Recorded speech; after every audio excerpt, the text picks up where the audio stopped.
Hello, folks. Dustin Zarni here, Commissioner in the Car.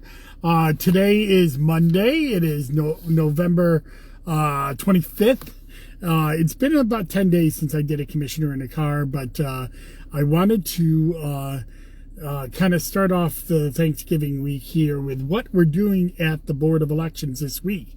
The last Commissioner in the Car I did was on the apparent winner for SD50, which announced that we won't be having a major hand count in Onondaga County for the first time in a couple of years.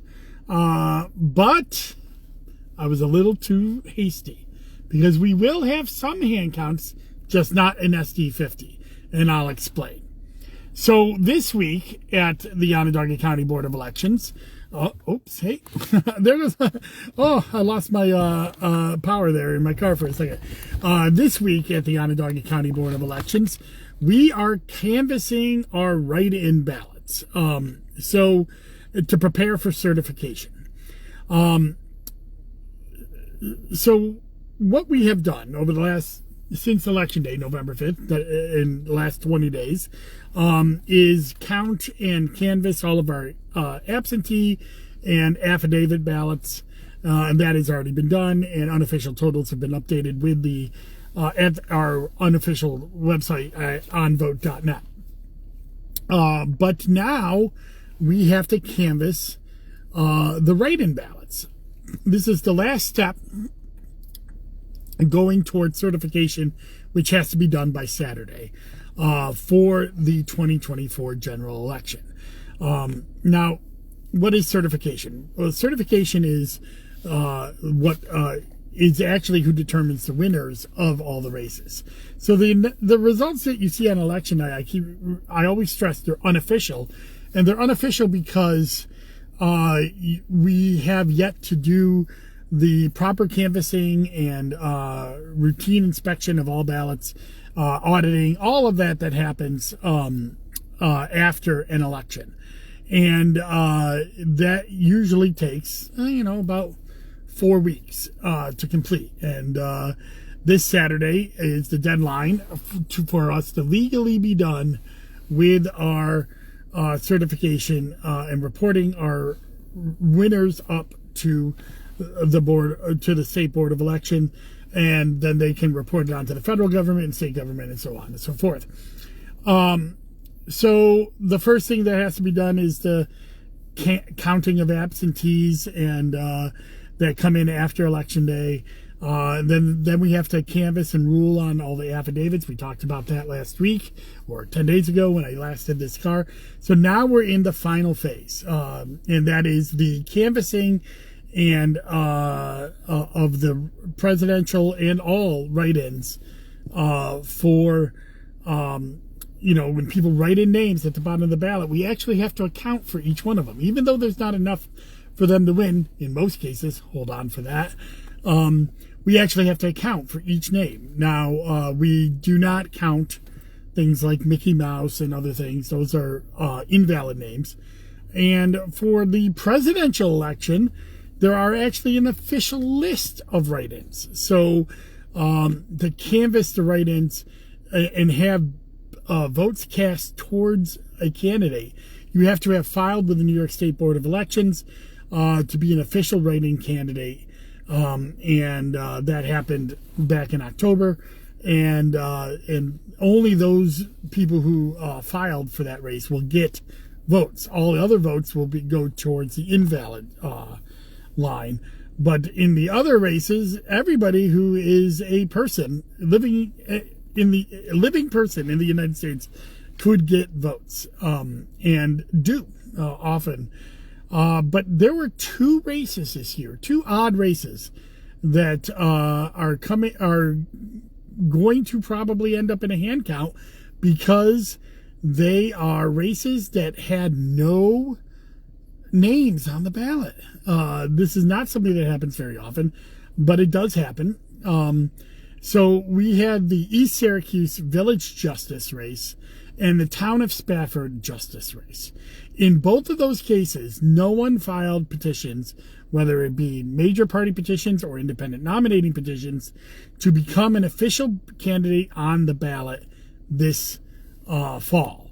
And so when that happens, the contest still happens. You have a blank contest on the ballot where people can write in any name, and whoever is written in can then serve as that candidate. They win the office just like anywhere else. And it's just odd to have no printed name on the ballot. It's always odd for a writing candidate to be competitive and win when there is a printed name, but it's even more odd to just have no printed name on the ballot and just have a write-in. Now, in both of those cases, East Syracuse Village Justice, the unofficial, we canvassed those two races first because we knew that people were waiting to find out who won those races. So we did those today. And we couldn't do them till today because we had to canvass all the affidavits and absentees that finished up last week.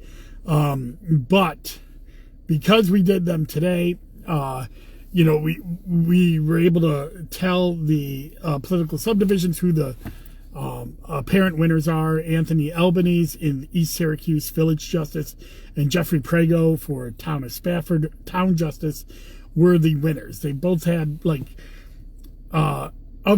each race is kind of weird, but they're kind of similar too, because both the town of Spafford and the village of East Syracuse had over 1,000 ballots cast in their political subdivisions for the 2024 general election.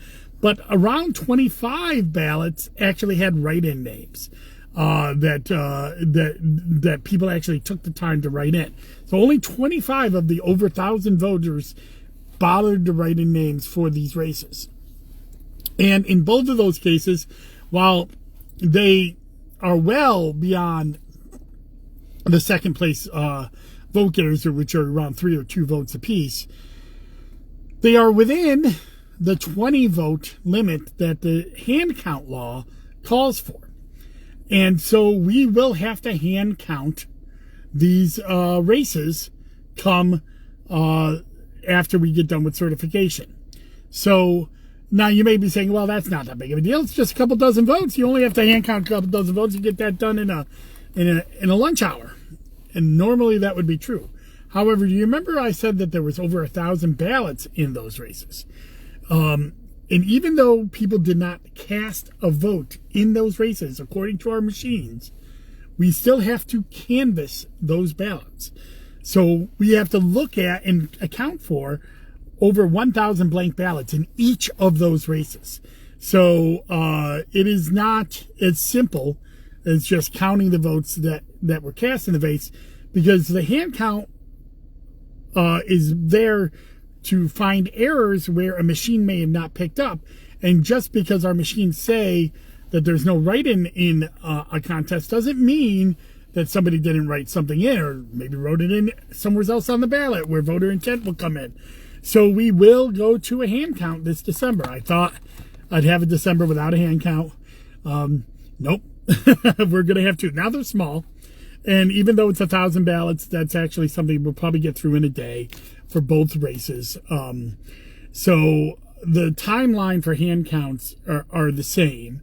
We would probably start them on Monday, December 9th, as next week we would use to prepare for the hand count, get all the ballots ready, make sure that, because we're certifying on Saturday, you can't proceed to a hand count until after you certify. And also you have to notify all the candidates so they can be there. And in this case, the candidates don't have addresses on file with us because they're write-in candidates. So we will have to do our best to notify the candidates that a hand count will proceed and give them time to show up. So looking at probably Monday, December 9th, we'll do the hand counts for those and then finally be done with the 2024 general election. And but that doesn't mean that we're actually done, so there's still more things to do. Mainly, although we've canvassed all the absentee and affidavit ballots, all the voter registrations from court orders and affidavit ballots are being entered in right now. They're still being entered in. And so we can give voter history to the voters. And once we give voter history to the voters, then I can run some reports and really dive into the general election in 2024 to find out who voted in Onondaga County and what the turnouts were. As I said, I did a post last week that my initial estimate is around 72.5% of the public of the active registered voters voted. It may go up, it may go down a little bit depending on this voter history, because we're adding voters now, because a lot of the affidavit voters are people that moved from another county, so their voter registration was somewhere else. So, but then they're voting here. So not only do we add their vote, but we add their voter registration as well, and that's why I have to wait to see what that is to get the true voter turnout. But also, we'll be able to break it down by age group, by sex, by party. Getting voter history in is very important. So that'll be after the hand count, and probably concurrently as the hand count is going on, continuing to enter in those voter registrations. And then we'll be back onto regular processing, where we're processing all the voter registrations of the people who registered to vote after the cutoff and did not vote in this election, and catching up from that to get ready for next year. So that's, though we are by the election, the work of the Onondaga County Board of Elections continues to go on. So so that's what we're doing this week, is we're canvassing the write-ins. We have about 4,000 write-ins countywide. About 3,000 are in the presidential election. So, and then again, most of those are not going to be counted because they weren't official write-in candidates. But we still have to canvass them. And so our teams are going through that. We got 2 teams doing that.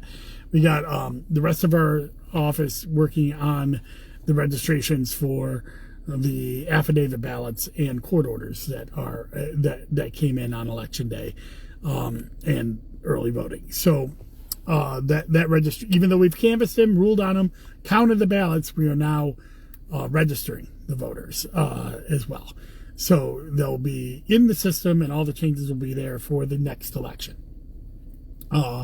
So that's the work that's ongoing. We do only plan to work the 3 days this week, Monday, Tuesday, Wednesday. We will be off this weekend, as long as we're ready for certification. And I think we will be, because by law we have to certify by Saturday, and we're going to do that. And then we proceed to the hand count. So next week's commissioner in the car will probably be Monday as well.